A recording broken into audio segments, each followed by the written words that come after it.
You think your pain and your heartbreak are unprecedented in the history of the world, but then you read, "It was books that taught me that the things that tormented me most were the very things that connected me with all the people who were alive, or who had ever been alive." What strikes me most about Baldwin's wisdom is how it transforms our relationship with suffering. Think about it. In your darkest moments, don't you sometimes feel like no one could possibly understand what you're going through? Like your pain is somehow unique in the universe? Baldwin gently reminds us that this feeling of isolation is itself universal. Your heartbreak, your disappointment, your loss, these experiences connect you to humanity across time and space. The very things that make you feel most alone are actually your deepest points of connection with others. I remember feeling this way after a devastating personal loss. It wasn't until I read stories of others who had walked similar paths that I realized my pain wasn't isolating me. It was initiating me into a shared human experience. What if the next time you're suffering, instead of thinking no one understands, you considered that millions before you have felt this exact same way? What if your pain isn't separating you from others, but connecting you to the vast tapestry of human experience? That's the beauty of Baldwin's insight. Your most personal torments are actually universal bridges to deeper connection.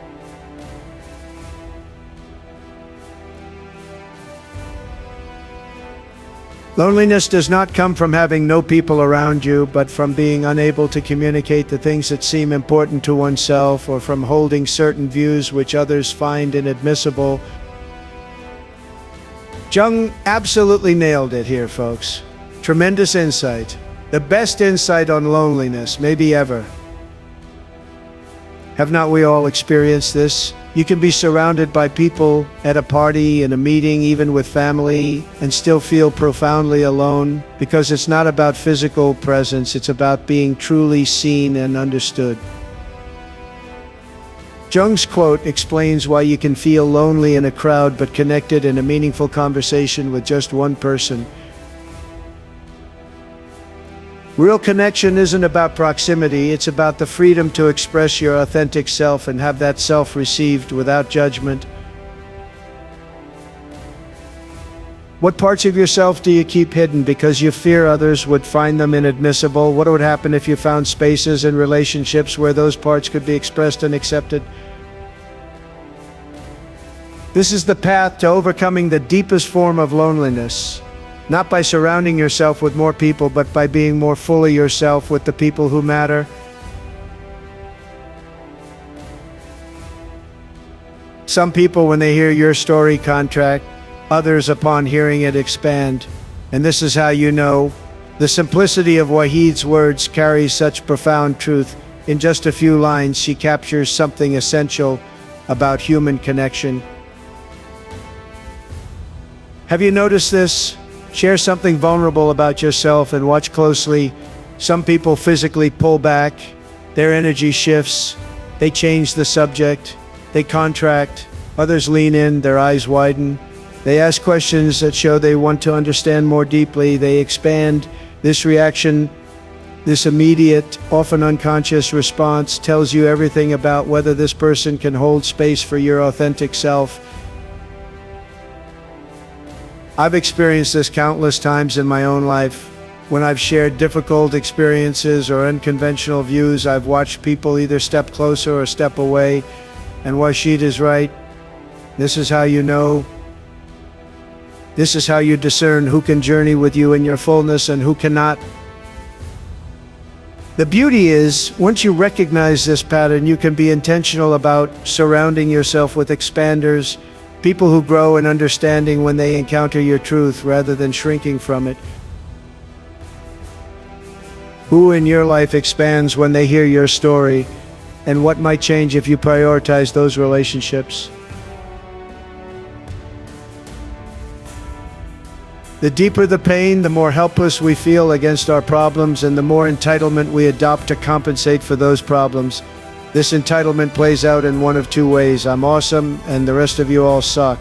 So I deserve special treatment. I suck, and the rest of you are all awesome, so I deserve special treatment. Let me tell you, Manson doesn't hold back here, and that's what makes this quote so powerful, believe me. He's exposing something we rarely want to admit, how our unresolved pain can morph into entitlement. Have you caught yourself in either of these patterns? Either puffing yourself up above others or putting yourself so far below them that you need special consideration. What's that's fascinating is that these seemingly opposite reactions, superiority and inferiority, actually stem from the same root. Pain we haven't properly faced. The person constantly bragging about their accomplishments and the person constantly highlighting their struggles are often doing the same thing, using their position to avoid addressing their deeper wounds. True healing begins when we recognize these patterns, when we catch ourselves saying, "I'm special because I'm better," or "I'm special because I'm worse." We can pause and ask, what pain am I trying to avoid feeling right now? This awareness doesn't make the pain disappear, but it does give us an opportunity to address it directly rather than letting it drive our behavior unconsciously.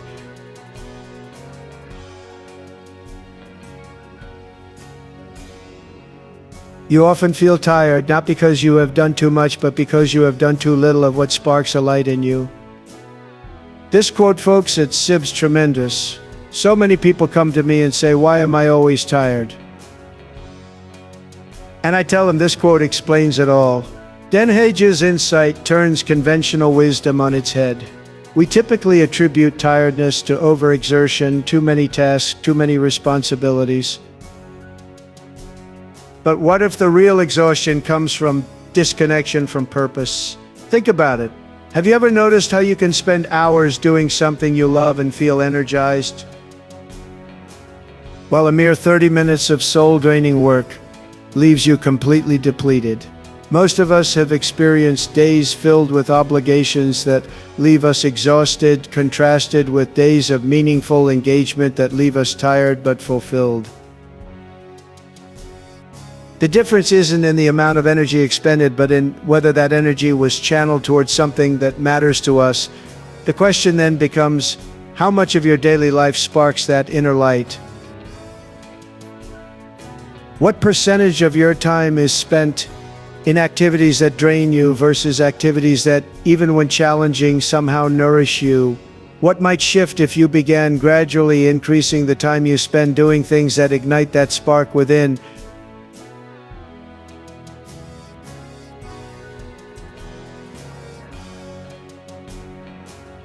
Once you free yourself of the burden of other people's opinions, you'll begin moving through life with your values, your needs, and your goals as your roadmap. Instead of anticipating what other people might think, you shall navigate your life in a way that makes you proud of yourself. And that right there is the secret. When you are proud of yourself, you hold all the power. Let me tell you about freedom, tremendous freedom, the best freedom there is. That's what Robbins is talking about here. The prison of others' opinions is one many of us live in without realizing it. We make decisions based on anticipated reactions. We hold back from authentic expression because we're forecasting disapproval. We even choose life paths to earn admiration rather than fulfillment. Robbins isn't suggesting we become inconsiderate of others. Rather, she's inviting us to shift our primary point of reference from external validation to internal alignment. When you release the need for approval, something remarkable happens. Your decisions become clearer, your path becomes more direct.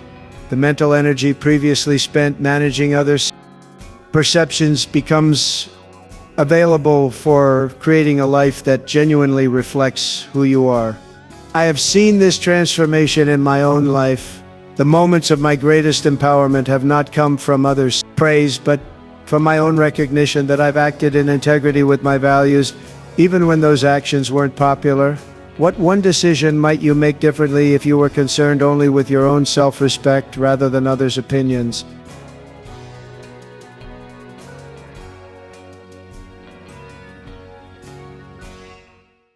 We who lived in concentration camps can remember the men who walked through the huts, comforting others, giving away their last piece of bread. They may have been few in number, but they offer sufficient proof that everything can be taken from a man but one thing, the last of the human freedoms, to choose one's attitude in any given set of circumstances, to choose one's own way.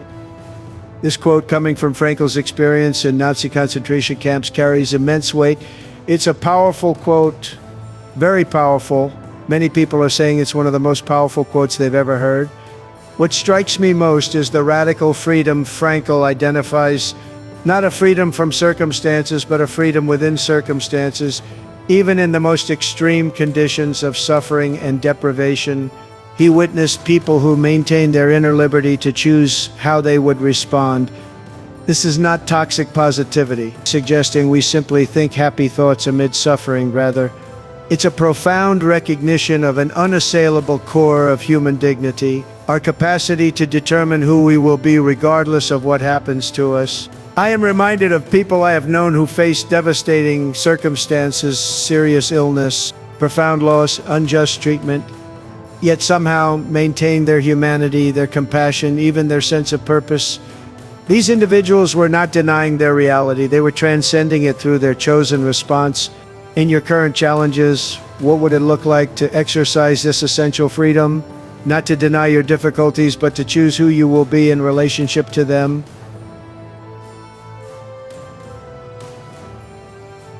Darkness cannot drive out darkness, only light can do that. Hate cannot drive out hate, only love can do that. King's words here are so simple yet so profound, so profound. Believe me, the best words on overcoming darkness, tremendous insight. At first glance, this quote might seem like familiar wisdom, but its implications are revolutionary. King is challenging our most basic instinct to fight fire with fire, to counterattack with attack, to respond to hatred with more hatred. Instead, he points to a higher law of transformation, like can only be transformed by unlike darkness, whether ignorance, fear, or hatred cannot be eliminated by more of the same. It requires the introduction of something qualitatively different. Think of actual darkness. You cannot remove it by adding more darkness. It's not a substance to be pushed away, but an absence to be filled with light. Similarly, hate is not dispelled by more hate, it's transformed through the introduction of its opposite. This is not passive submission to wrongdoing. It's strategic and spiritual wisdom about how real change occurs, not through mirroring what we oppose, but by embodying what we stand for. The moments of genuine breakthrough rarely come through overwhelming force, but through unexpected acts of understanding, dignity, and yes, love, even in the face of hostility. Where in your life might you be trying to overcome darkness with darkness? What would it look like to bring light instead?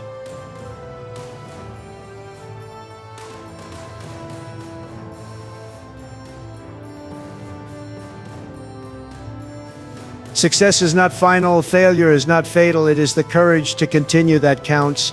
Churchill's words here capture something essential about the journey of life, something tremendous. Many people say it's the most tremendous insight on perseverance. What strikes me about this quote is how it flattens the peaks and valleys of our experience. It reminds us that neither our highest achievements nor our lowest moments define us. What matters is the persistent courage to keep moving forward. In a culture obsessed with outcomes, Churchill points us toward process. He reminds us that success, however we define it, is never a finished state but a temporary condition. Similarly, failure is not an endpoint but a passage. I think about times in my own life when success bred complacency or when failure seemed absolutely devastating. In both cases, Churchill's wisdom would have served me well, to neither rest on achievements nor be destroyed by setbacks, but to focus instead on the continuous courage to engage with life. There's something deeply liberating about this perspective. It frees us from the pressure of permanent success and the fear of irredeemable failure. It centers us instead on the one thing always within our control, the decision to continue with courage. What might shift in your approach to challenges if you truly believe that neither success nor failure was final, that only your courage to continue truly mattered? So which quote hit you the hardest, folks? Let me know in the comments. Many people are saying our comment section is the best on YouTube. Before you go, please like and subscribe. It really helps me grow. And if you want more, click on our other videos. You won't be disappointed. Thanks for watching. Make America great again.